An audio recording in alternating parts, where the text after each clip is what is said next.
BJP ಮತ್ತು ಕಾಂಗ್ರೆಸ್ ಪರಸ್ಪರ ಆರೋಪ ಪ್ರತ್ಯಾರೋಪದಲ್ಲಿ ತೊಡಗಿಬಿಟ್ಟಿದೆ. ಆದರೆ ಇದೀಗ ನಕಲಿ ವಿಡಿಯೋವನ್ನ ಶೇರ್ ಮಾಡಿದ ಆರೋಪದ ಮೇಲೆ ತೆಲಂಗಾಣ ಸಿಎಂ ರೇವಂತ್ ರೆಡ್ಡಿಗೆ ಸಂಕಷ್ಟ ಕೂಡ ಎದುರಾಗಿದೆ. ಕೇಂದ್ರ ಗೃಹ ಸಚಿವ ಅಮಿತ್ ಶಾ ಕುರಿತಾದ ನಕಲಿ ವಿಡಿಯೋಗಳನ್ನು ಶೇರ್ ಮಾಡಿರೋ ಆರೋಪದಡಿ ಸಿಎಂ ರೇವಂತ್ ರೆಡ್ಡಿಗೆ ದೆಹಲಿ ಪೊಲೀಸರು ನೋಟಿಸ್ ಕೂಡ ಕೊಟ್ಟಿದ್ದಾರೆ. ಅತ್ತ ಇದೇ ವಿಡಿಯೋ ಆಧಾರದ ಮೇಲೆ ಬಿಜೆಪಿ ವಿರುದ್ಧ ರಾಹುಲ್ ಗಾಂಧಿ ಕೂಡ ವಾಗ್ದಾಳಿ ನಡೆಸಿದ್ದಾರೆ. ಇದು ಕೂಡ ಭಾರಿ ವಿವಾದಕ್ಕೆ ಕಾರಣವಾಗಿದೆ. भारतीय जनता पार्टी की सरकार बनेगी तो एक गैर संवैधानिक एससी और ओबीसी का है वो रिजर्वेशन को हम समाप्त कर देंगे। भारतीय जनता पार्टी की सरकार बनेगी तो एक गैर संवैधानिक मुस्लिम रिजर्वेशन को हम समाप्त कर देंगे। भारतीय जनता पार्टी की सरकार बनेगी तो एक गैर संवैधानिक एससी और ओबीसी का है वो रिजर्वेशन को हम समाप्त कर देंगे। भारतीय जनता पार्टी की सरकार बनेगी तो एक गैर संवैधानिक मुस्लिम रिजर्वेशन को हम समाप्त कर देंगे। भारतीय जनता पार्टी की सरकार बनेगी तो एक गैर ओके ಅವ್ರು ಏನು ಹೇಳಿದ್ರು ಅದನ್ನು ತಿರುಚಿ ಒಂದು ವಿಡಿಯೋ, ಆ ವಿಡಿಯೋವನ್ನು ರೇವಂತ್ ರೆಡ್ಡಿ ಶೇರ್ ಮಾಡಿದ್ದಾರೆ. ಇತ್ತೀಚೆಗೆ ಏನಾಗ್ತಾ ಇದೆ, ಇದು ಡೀಪ್ ಫೇಕ್ ಅಲ್ಲ, ಇದು ಒಂದು ರೀತಿಯಲ್ಲಿ ಈ ಹಿಂದೆ ನೋಡಿ ಸತ್ಯಮೇವ ಜಯತೆಯಲ್ಲಿ ಅಮೀರ್ ಖಾನ್ ಹೇಳಿದಂಥ ಮಾತನ್ನು ತಿರುಚಿಬಿಟ್ಟು ಅಮೀರ್ ಖಾನ್ ಹೇಳುವಂಗೆ 15 ಲಕ್ಷ ಕೊಡ್ತೀವಿ ಅಂತ ಹೇಳಿದರು, ಇನ್ನೂ ಕೂಡ 15 ಲಕ್ಷ ಕೊಟ್ಟಿಲ್ಲ, ಆ ರೀತಿ. ಸೊ ಅದನ್ನು ಕಾಂಗ್ರೆಸ್ ಐಟಿ ಸೆಲ್ ಅದನ್ನು ಶೇರ್ ಮಾಡಿತ್ತು. ಅದರ ವಿರುದ್ಧ ಅವರು ಕೇಸ್ ಹಾಕಿದ್ದಾರೆ ಅಮೀರ್ ಖಾನ್.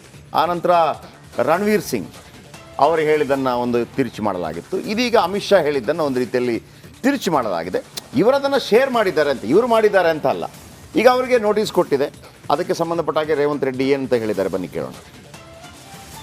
मोदी जी आज तक Amit Shah ji ED income tax CBI को इस्तेमाल कर रहे थे चुनाव जीतने के लिए.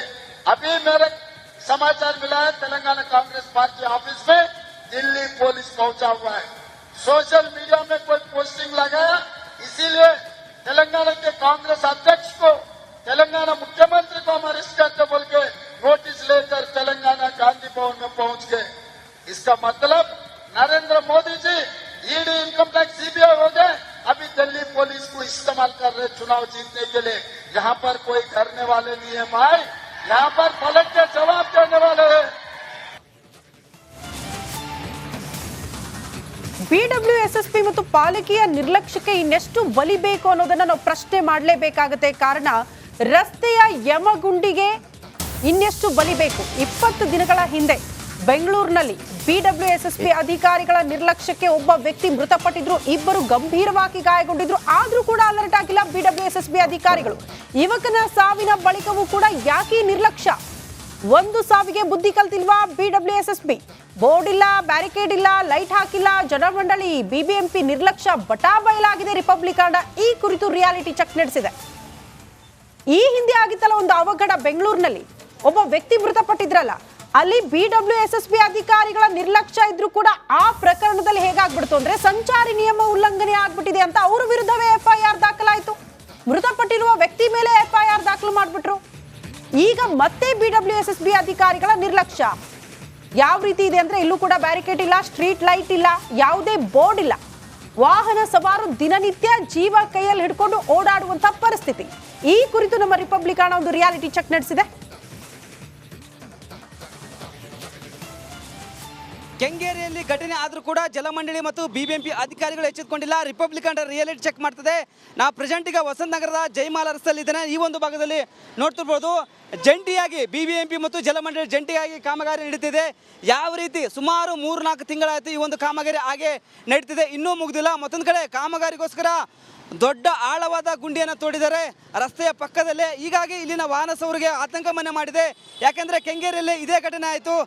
ಸಡನ್ ಆಗಿ ರಾತ್ರಿ ವೇಳೆ ಗುಂಡಿ ಒಳಗೆ ಬಿದ್ದು ಸಾವನ್ನಪ್ಪಿದ್ದಾರೆ, ಒಬ್ಬ ಯುವಕ ಸಾವನ್ನಪ್ಪಿದ್ದಾನೆ. ಹೀಗಾಗಿ ಇನ್ನೂ ಕಾಮಗಾರಿ ಮುಗಿಸಿಲ್ಲ. ಹೀಗಾಗಿ ಈ ಒಂದು ಭಾಗದ ರಸ್ತೆಯಲ್ಲಿ ಸಾಕಷ್ಟು ವಾಹನಗಳು ಸಂಚಾರ ಆಗುತ್ತೆ. ಏನಾದರೂ ಅನಾಹುತ ಆದರೆ ಯಾರು ಜವಾಬ್ದಾರಿ ಎಂಬುದು ಇಲ್ಲಿನ ವಾಹನ ಸವಾರರ ಪ್ರಶ್ನೆ ಆಗಿದೆ. ಮತ್ತೊಂದು ಕಡೆ ರಿಫ್ಲೆಕ್ಟರ್ ಲೈಟ್ ಇಲ್ಲ, ಮತ್ತೊಂದು ಕಡೆ ಬ್ಯಾರಿಕೇಡ್, ಕೆಬ್ಬಣ್ಣದ ಬ್ಯಾರಿಕೇಡ್ ಇಲ್ಲ. ನಾನು ಪ್ರೆಸೆಂಟ್ ತೋರಿಸ್ತೀನಿ ಯಾವ ರೀತಿ ಬ್ಯಾರಿಕೇಡ್ ಇದೆ ಎಂಬುದು. ಪ್ಲಾಸ್ಟಿಕ್ ಬ್ಯಾರಿಕೇಡ್ ಹಿಂಗಂದ್ರೆ ಬೀಳುತ್ತೆ, ಸಡನ್ನಾಗಿ ವಾಹನಗಳು ತುಂಬ ಸ್ಪೀಡ್ ಇರುತ್ತೆ. ಏನಾದರೂ ಸಡನ್ನಾಗಿ ಬಂದರೆ ಎಷ್ಟು ಹಾಳಾಗಿದೆ ನೋಡ್ತಿರ್ಬೋದು. ಒಂದು ಕಡೆ ಜಲಮಂಡಲ ಪೈಪ್ ಲೈನ್ ದುರಸ್ತಿ ಆಗ್ತಿದೆ, ಮತ್ತೊಂದು ಕಡೆ ಕೇಬಲ್ ಅಳವಡಿಕೆ ಆಗ್ತಿದೆ. ಒಂದು ಕಡೆ ಜಂಟಿಯಾಗಿ BBMP ಮತ್ತು ಜಲಮಂಡಳಿ ಜಂಟಿಯಾಗಿ ಒಂದು ಕಾಮಗಾರಿ ಮಾಡ್ತಿದ್ರೆ ಏನಾದರೂ ಅನಾಹುತ ಆದರೆ ಯಾರು ಜವಾಬ್ದಾರಿ? ಸುಮಾರು ದಿನಗಳಾಯಿತು, ಇನ್ನೂ ಕಾಮಗಾರಿ ಮುಗಿದಿಲ್ಲ. ಸಾಕಷ್ಟು ವಾಹನಗಳು ಸಂಚಾರ ಆಗುತ್ತೆ, ಪಕ್ಕದ ಸ್ಕೂಲ್ಗಳು ಇದ್ದಾವೆ. ಏನಾದರೂ ಯಾರಾದರೂ ಬಂದು ರಾತ್ರಿ ವೇಳೆ ಒಂದು ಕಡೆ ರಿಫ್ಲೆಕ್ಟರ್ ಲೈಟ್ ಇಲ್ಲ, ಮತ್ತೊಂದು ಕಡೆ ಕೆಬ್ಬಣದ ಆ ಒಂದು ಬ್ಯಾರಿಕೇಡ್ ಅಳವಡಿಕೆ ಮಾಡಿಲ್ಲ. ಹೀಗಾಗಿ ಇಲ್ಲಿನ ವಾಹನ ಸವಾರರು ತುಂಬ ಭಯದಲ್ಲೇ ಓಡಾಡ್ತಿದ್ದಾರೆ. ಹೀಗಾಗಿ ಸಂಬಂಧಪಟ್ಟ ಅಧಿಕಾರಿಗಳು BBMP ಆಯಿತು ಮತ್ತು ಜಲಮಂಡಳಿ ಆಯಿತು ಬೇಗ ಎಚ್ಚೆತ್ತುಕೊಂಡು ಕಾಮಗಾರಿ ಮುಗಿಸ್ಬೇಕಂತೇನೆ ಒಂದು ಕಡೆ ಒತ್ತಾಯ ಮಾಡ್ತಿದ್ದಾರೆ. ಕ್ಯಾಮ್ರಾ ಪರ್ಸನ್ ರಘು ಜೊತೆ ವೀರೇಶ್, ರಿಪಬ್ಲಿಕ್ ಕನ್ನಡ, ಬೆಂಗಳೂರು.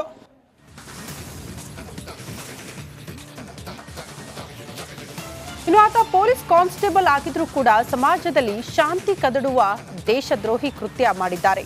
ಸಮಾಜದಲ್ಲಿ ಶಾಂತಿ ಕಾಪಾಡಬೇಕಾಗಿದ್ದ ಪೊಲೀಸ್ ಅಪ್ಪನೇ ಇದೀಗ ಪೊಲೀಸರ ಅತಿಥಿಯಾಗಿದ್ದಾನೆ. ಅದ್ಯಾಕೆ, ಕಾರಣ ಏನು, ಆ ಕುರಿತ ಒಂದು ವರದಿ ಇಲ್ಲಿದೆ ನೋಡಿ.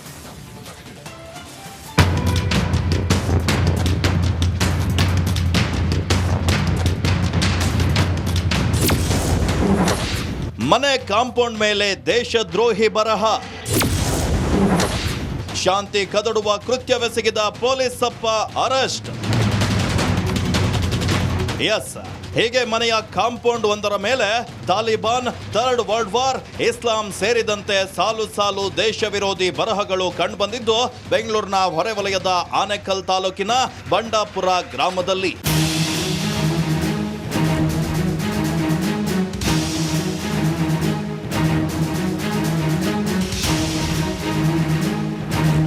ಪೊಲೀಸ್ ಕಾನ್ಸ್ಟೇಬಲ್ ಮುನಿರಾಜು ಎಂಬುವರಿಗೆ ಸೇರಿದ ಮನೆಯ ಕಾಂಪೌಂಡ್ ಇದು. ಪೊಲೀಸ್ ಅಪ್ಪನೇ ಇಂತಹ ಸಮಾಜದಲ್ಲಿ ಶಾಂತಿ ಕದಡುವಂತಹ ಬರಹಗಳನ್ನ ಬರೆದಿದ್ದಾನೆ ಎನ್ನಲಾಗಿದೆ. ನಗರದ ವಿಲ್ಸನ್ ಗಾರ್ಡನ್ ಮತ್ತು ಬಾಣಸ್ವಾಡಿ ಠಾಣೆಯಲ್ಲಿ ಕರ್ತವ್ಯ ನಿರ್ವಹಿಸುತ್ತಿರುವ ಈತ ಕಳೆದ 3 ತಿಂಗಳಿಂದ ಡ್ಯೂಟಿಗೆ ಚಕ್ಕರ್ ಹೊಡೆದಿದ್ದಾನೆ. ಸದಾ ಕುಡಿದು ಹುಚ್ಚನಂತೆ ವರ್ತಿಸುವ ಈತ 3 ತಿಂಗಳ ಹಿಂದೆ ಮನೆಯ ಮೇಲೆ ಪಾಕಿಸ್ತಾನದ ಬಾವುಟ ಹಾರಿಸಿದ್ದ ಎನ್ನಲಾಗಿದೆ. ಚೆನ್ನಾಗೇ ಇದ್ದ, ಏನಾಯಿತೋ ಗೊತ್ತಿಲ್ಲ. 7th ಕ್ಲಾಸಲ್ಲಿ ವರ್ಕ್ ಮಾಡಬೇಕಾದಾಗ ಆಮೇಲೆ ಅದಾದಮೇಲೆ ಅವನು ಇದ್ರ ಮೇಲೆ ಬೋರ್ಡ್ ಮೇಲೆ ಮನೆ ಮೇಲೆಲ್ಲ ಅಲ್ಲ ಮುಸ್ಲಿಮ್ಸ್ ಬಗ್ಗೆ ಬರೆಯೋದು, ಮತ್ತು ಏನಂದರೆ ಅದು ಬರಿತಾನೇ ಇದ್ದ. ಆಮೇಲೆ ಆವಾಗ ಬಾವುಟೆಲ್ಲ ಕಟ್ಟಿದ್ದ, ಮೊದಲೆಲ್ಲನೂ ಪಾಕಿಸ್ತಾನ ಬಾವುಟ ಕಟ್ಟಿದ್ದ. ಆಮೇಲೆ ಹೋಗಿ ನಾವು 1 ಸಲ 2 ಸಲ ಕೇಳಿದ್ವಿ, ಯಾಕಪ್ಪ ಈ ಥರ ಹಿಂಗೆ ಮಾಡ್ತೀಯ ಅಂತ. ಬಿಡಮ್ಮ ಅಂತ ಇದ್ದ. ಆಮೇಲೆ ಸರಿ ಅಂದ್ಬಿಟ್ಟು ಊರವ್ರಿಗೆಲ್ಲ ಮಾತಾಡಿಸಿ, ಇದೆಲ್ಲ ನಮ್ಮೂರಲ್ಲಿ ಯಾರೂ ಮುಸ್ಲಿಮ್ಸವ್ರಿಲ್ಲ, ಇವನು ಯಾಕೆ ಹೊಸ್ದಾಗಿ ಏನೋ ಮಾಡ್ತಾಯಿದ್ದಾನೆ ಕ್ರಿಯೇಟು ಅಂತ ಹೇಳಿ ಎಲ್ಲ ಮಾತಾಡಿ ಒಂದು ಸಲ ಎಲ್ಲ ಇದು ಮಾಡಿದ್ವಿ. ಆಮೇಲೆ ಎಲ್ಲ ಇದು ಮಾಡಿದಾಗ ಅವ್ನು ಪೈಂಟ್ ಮಾಡಿಬಿಟ್ಟ. ಈ ಹಿಂದೆ ಸಹ ಇದೇ ರೀತಿ ಬರಹಗಳನ್ನ ಬರೆದಿದ್ದು ಗ್ರಾಮಸ್ಥರು ಗಲಾಟೆ ಮಾಡಿ ತೆರವುಗೊಳಿಸಿದ್ರು.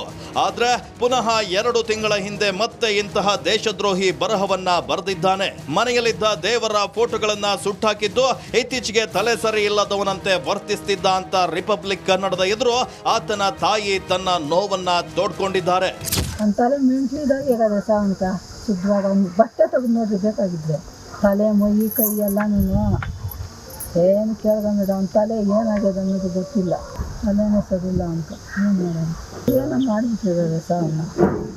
ಅವ್ನಿದ್ದು ತಾನೇ ಇರೋಲ್ಲ ಸಾವನ್ನ, ಮಕ್ಕಳಿದ್ರೆ ಹೇಳು ಅವ್ರದ್ದು ತಲೆ ಚೆನ್ನಾಗಿ ಅವರು ತಲೆ ಕೆಡ್ಸ್ಕೊಂತವ್ರು. ಎಂತಿ ಮಕ್ಕಳು ಎಂತಿ ನಿಂಕಾನು ಅವ್ರ ಅತ್ತೆ ಎಂತಿ ಅವ್ರ ನಿಂಕಾನು ತಲೆ ಕೆಡ್ಸ್ಕೊಂಡ್ಬಿಟ್ಟಿದ್ದಾರೆ.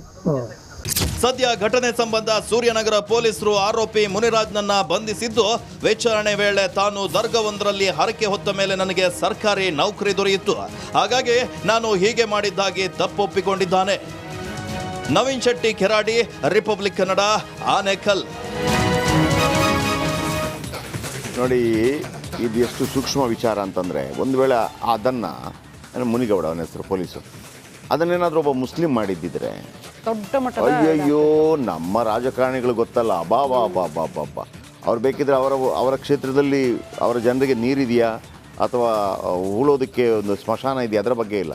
ಹಿಂದೂ ಮುಸ್ಲಿಂ ಸಿಕ್ಕಿದ ತಕ್ಷಣ ಅಲ್ವಾ, ಅದನ್ನೇನಾದರೂ ಮುಸ್ಲಿಂ ಬರೆದಿದ್ರೆ ಏನಾಗ್ತಿತ್ತು? ಈಗ ಹಿಂದೂ ಬರೆದ ಕಾರಣಕ್ಕಾಗಿ ಇದಕ್ಕೂ ಪ್ರೊಟೆಸ್ಟ್ ಮಾಡಬೇಕಿತ್ತಲ್ವ, ಇದಕ್ಕೂ ಅವನ ಕಪಾಳ ಕೊಡಬೇಕಿತ್ತಲ್ವ, ಅದು ಯಾಕೆ ಮಾಡಲ್ಲ? ಹಾಗಿದ್ದಾಗ ನಮ್ಗೆ ಅನಿಸಲ್ವಾ ತುಷ್ಟೀಕರಣ ಅಂತ ಅನಿಸೋದು ಇದನ್ನೇ ಅಲ್ವಾ? ಅವನಿಗೆ ಒಳ್ಳೇದಾಗಿದೆ ಓಕೆ, ಅವನಿಗೊಂದು ಎಲ್ಲಾದರೂ ಹೋಗಿ ಒಳ್ಳೇದಾಗಿದೆ ಅವನು ಬರೆಯುವಾಗ ಅವನಿಗೂ ಅದೇ, ಹಿಂದೂ ಬರೆದ ತಕ್ಷಣ ಅವನಿಗೆ ಮಾನಸಿಕ ಅಸ್ವಸ್ಥ ಆಗ್ಬಿಡ್ತಾನ. ಆದರೆ ಮುಸ್ಲಿಮರಲ್ಲಿ ಮಾನಸಿಕ ಅಸ್ವಸ್ಥ ಇರೋದಿಲ್ವಾ? ಯಾರೇ ಆಗಿರಲಿ ಸರ್, ದೇಶದ ಬಗ್ಗೆ ಈ ಥರದ ದೇಶದ್ರೋಹಿ ವಿಚಾರಗಳನ್ನು ಬರೆದಾಗ ಮುಲಾಜಿಲ್ಲದೆ, ರಾಜಕಾರಣಿಗಳಾಗಿರ್ಬೋದು ಅಥವಾ ಮಾಧ್ಯಮ ಆಗಿರ್ಬೋದು, ಮುಲಾಜಿಲ್ಲದೆ ಅವರ ವಿರುದ್ಧ ಬರೀಬೇಕು, ಅವರ ವಿರುದ್ಧ ಕೆಂಡ ಕಾರಬೇಕು, ಅವರ ವಿರುದ್ಧ ಕ್ರಮ ಕೈಗೊಳ್ಳಬೇಕು. ಈತೊಬ್ಬ ಬರೆದ ಅಂತಲ್ಲ.